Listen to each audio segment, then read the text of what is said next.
नमस्कार, मैं doctor Bhim Singh Suthar Shri Shyam YouTube channel में आपका स्वागत करता हूँ। महाविद्यालय में जिन बच्चों ने बीए बीएड की कक्षाओं में प्रवेश लिया है, उनके पाठ्यक्रम में सब साहित्य, हिंदी साहित्य पाठ्यक्रम आप लोगों को मैं बताऊंगा।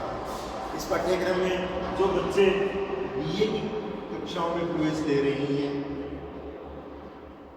बीए बीएड, उन छात्राओं के लिए सबसे पहले विषय चयन, मतलब जब वो छात्र विषय का चयन करेंगे तो एक साहित्य उनके लिए अति आवश्यक है। साहित्य उनके लिए अति आवश्यक है। साहित्य का चयन भविष्य में जब वो प्रतियोगी परीक्षाओं में जाएंगे, इन प्रतियोगी परीक्षाओं में वो भावी शिक्षक बनना चाहते हैं, उनके लिए सबसे महत्वपूर्ण साहित्य है। साहित्य में अगर आप अंग्रेजी साहित्य, हिंदी साहित्य या संस्कृत साहित्य, जो आप लोग अपनी इच्छा अनुसार चयन करें, कोई भी एक साहित्य अगर आप लोग लेते हैं तो उस साहित्य में भविष्य में अगर आप सेकेंड ग्रेड शिक्षक में जब चयन होते हैं तो उस साहित्य में आप जा सकते हैं। मैं आपको जो बच्चे हिंदी साहित्य ले रहे हैं, उन बच्चों का हिंदी साहित्य के इस कक्षा में स्वागत करता हूं। महाविद्यालय की ये प्रथम कक्षा है। इस कक्षा में जो बच्चे बीए बीएड पाठ्यक्रम प्रथम वर्ष के हैं, उनके लिए आज मैं उनको पाठ्यक्रम, उनके कितने पेपर होते हैं आदि के बारे में बताऊंगी।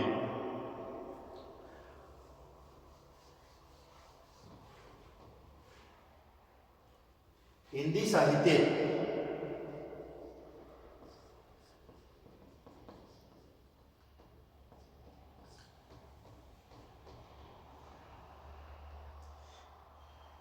का फर्स्ट जो पेपर है, प्रथम जो पेपर है, उस प्रथम पेपर में हिंदी भाषा और साहित्य क्या हो गया? हिंदी भाषा, हिंदी भाषा व उसका साहित्य।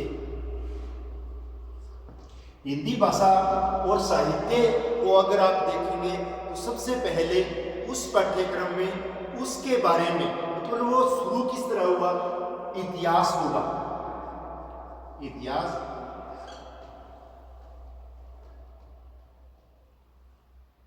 हिंदी साहित्य का जो प्रश्न पत्र है उसमें हिंदी भाषा व साहित्य, तो इस पेपर का नाम रहेगा हिंदी भाषा। क्या रहेगा नाम? हिंदी भाषा। और साहित्य का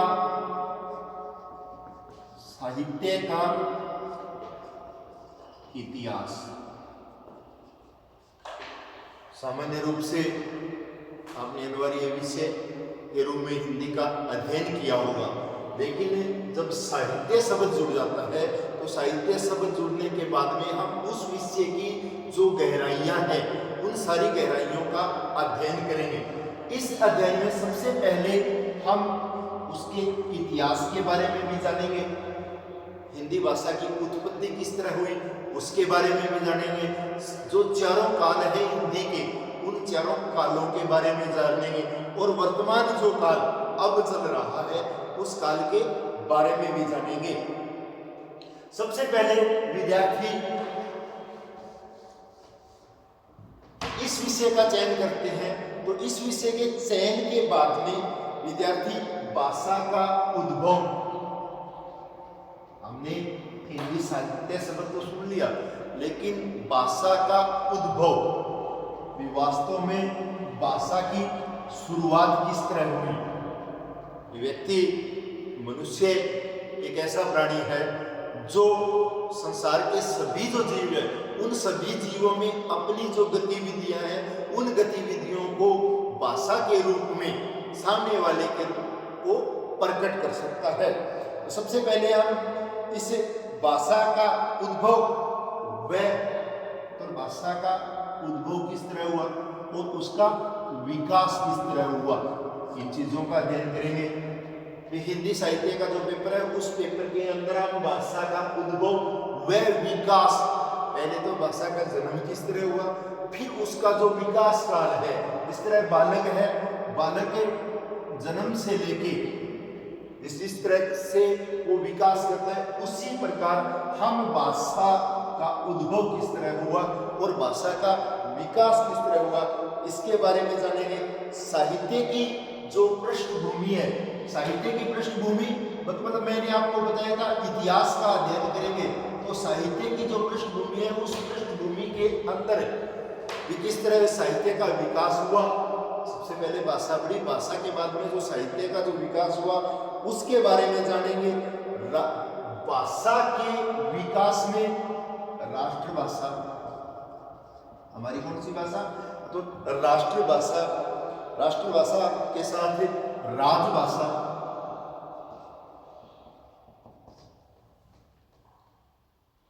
वह संपर्क भाषा, इन भाषाओं के अंदर जो अंतर है उस अंतर का इस पेपर के अंदर हम अध्ययन करेंगे। और भाषा के अंदर जो लिपियां हैं उन लिपियों का भी हम अध्ययन करेंगे। इसलिए बच्चों सबसे पहले आप ये देखिए कि इसका जो पाठ्यक्रम है वो पाठ्यक्रम किस तरह का है। न्यूनतम अंक सीमा की चिंतन रहेगी। कितने अंकों का पाठ्यक्रम रहेगा। प्रथम जो प्रश्न पत्र है हिंदी साहित्य का, जो प्रथम प्रश्न पत्र आपको बताया हिंदी भाषा और साहित्य का इतिहास, क्या रहेगा, हिंदी भाषा व साहित्य का इतिहास। प्रश्न पत्र का नाम क्या रहेगा, हिंदी भाषा व साहित्य का इतिहास। पेपर के जो अंक है वो 75 रहेंगे। 75 अंकों में से जो 60 अंकों की परीक्षा और 15 अंक आंतरिक मूल्यांकन के हैं। आंतरिक मूल्यांकन में जो आपके टेस्ट होंगे या प्रोजेक्ट जो वर्क होगा उनका रहेगा। तो आपका पाठ्यक्रम कितने नंबर का हो गया, 75 का। 75 प्रथम प्रश्न पत्र और 75 ही द्वितीय प्रश्न पत्र। आपको 150 अंकों की परीक्षा देनी है। इस 150 अंकों में 60 नंबर आपके मुख्य परीक्षा और 60 मुख्य परीक्षा, और जो 30 नंबर है वो आपके महाविद्यालय के अंदर। अब तो कोविड काल है, लेकिन जब महाविद्यालय में नियमित कक्षाएं प्रारंभ हो जाएगी तो उन कक्षाओं के समय आपके जो टेस्ट होंगे उन टेस्टों के आधार पे आपको दिए जाएंगे। इस प्रश्न पत्र का नाम क्या रहा, हिंदी भाषा और साहित्य। स्कूली शिक्षा है। स्कूली शिक्षा के बाद में अब आप महाविद्यालय की शिक्षा में हैं और साथ में आप भावी शिक्षक के रूप में महाविद्यालय में प्रवेश ले रहे हैं। तो इनके अंदर सबसे पहले प्रथम इकाई, तो पाठ्यक्रम इकाइयों में विभाजित किया गया है। इन इकाइयों के अंदर अलग अलग जो नंबर है उन नंबरों के आधार पे पाठ्यक्रम का प्रयोग किया गया है। प्रथम जो भाग है उस भाग के अंदर हिंदी भाषा, पेपर का नाम क्या रहा, हिंदी भाषा और साहित्य का इतिहास।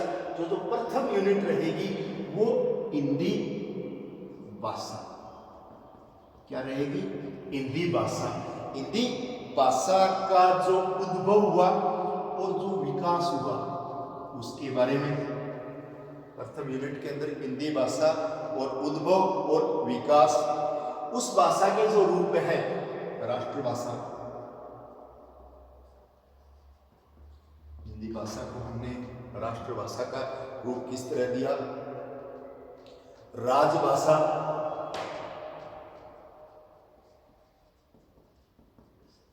वह संपर्क भाषा। हिंदी भाषा का जो विकास, उसके बाद में हिंदी भाषा राष्ट्रभाषा राजभाषा व संपर्क भाषा के रूप में किस तरह रही। उसके बाद में हिंदी के अंदर स्वर, व्यंजन और देवनागरी लिपि का अध्ययन करेंगे। तो प्रथम इकाई के अंदर हम हिंदी भाषा का विकास, राष्ट्रभाषा, राजभाषा, संपर्क भाषा और हिंदी के अंदर स्वर, व्यंजन, ध्वनि और जो देवनागरी लिपि का जो विकास हुआ है उसके बारे में हम अध्ययन करेंगे। यहाँ पे हमने प्रथम इकाई के अंदर ये अध्ययन कर लिया, हिंदी भाषा का विकास हो गया। तो विकास के बाद में हिंदी भाषा के अंदर जो अलग अलग बोलियां हैं उन बोलियों का अध्ययन किया जाएगा। इसका अध्ययन किया जाएगा द्वितीय जो इकाई है, प्रथम इकाई के अंदर विकास और द्वितीय इकाई के अंदर हिंदी भाषा की जो बोलियां हैं उन बोलियों का अध्ययन किया जाएगा। तृतीय जो यूनिट रहेगी वो क्या रहेगी, हिंदी साहित्य का जो इतिहास है, इतिहास का अध्ययन किया जाएगा। इतिहास के अंदर हिंदी साहित्य का जो विकास हुआ उस विकास के अंदर हिंदी साहित्य का जो काल है उस काल को हमने 4 भागों में विभक्त किया है। कितने भागों में विभक्त किया है? 4 भागों में विभक्त किया है। उन चारों कालों में तो सबसे पहला जो काल है आदिकाल। कौन सा काल है? आदिकाल। आदिकाल के समय क्या परिस्थिति थी? आदिकाल जब आरंभ हुआ उसका नामकरण आदिकाल ही क्यों पड़ा? आदिकाल के समय कौन सी परिस्थितियां थी? उस समय के जो लेखक हैं अर्थात जो रचनाकार हैं उन्हें रचनाकारों के बारे में और उनके द्वारा लिखी गई कृतियां, मतलब उनके द्वारा लिखी गई जो रचनाएं हैं उन रचनाओं का अध्ययन हम करेंगे।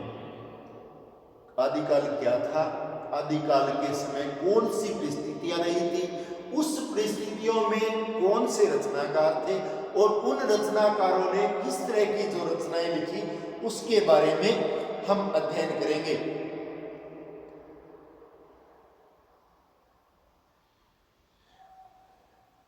आदिकाल के बाद में तो 4 काल है, 4 काल के बाद में जो दूसरा काल रहेगा वो रहेगा भक्ति काल। क्या रहेगा? भक्ति काल। तीसरी जो यूनिट है उस यूनिट के अंदर भक्ति काल। भक्ति काल के अंदर आदिकाल की तरह हम भक्ति काल के समय कौन सी परिस्थितियां थी, उस समय के रचनाकार कौन थे, उस समय के रचनाकारों द्वारा कौन सी रचना की गई थी, इन सभी का हम अध्ययन करेंगे।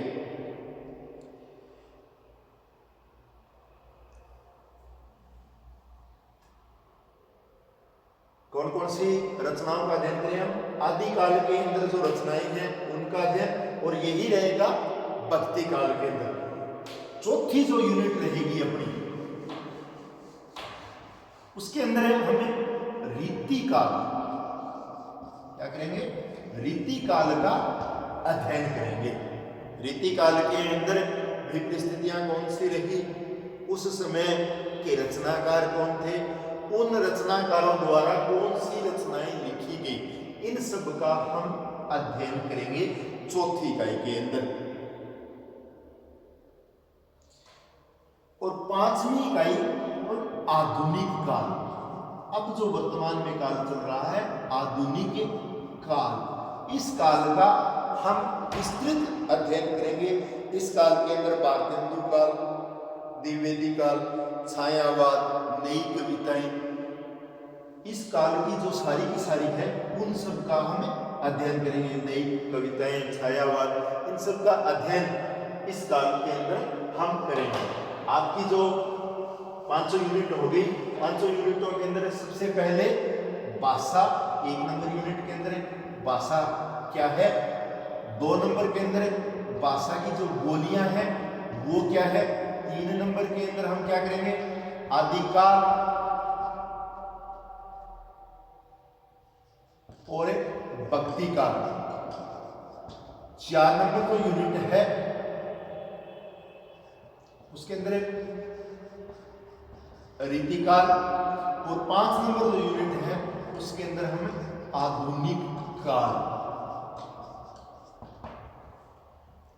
अर्थात जो प्रथम प्रश्न पत्र है उस प्रश्न पत्र के अंदर हम हिंदी साहित्य की उत्पत्ति, उसकी सारी जो बोलियां हैं वो, और हिंदी साहित्य को जो 4 कालखंडों में बांटा गया है इनका हम विस्तृत अध्ययन करेंगे।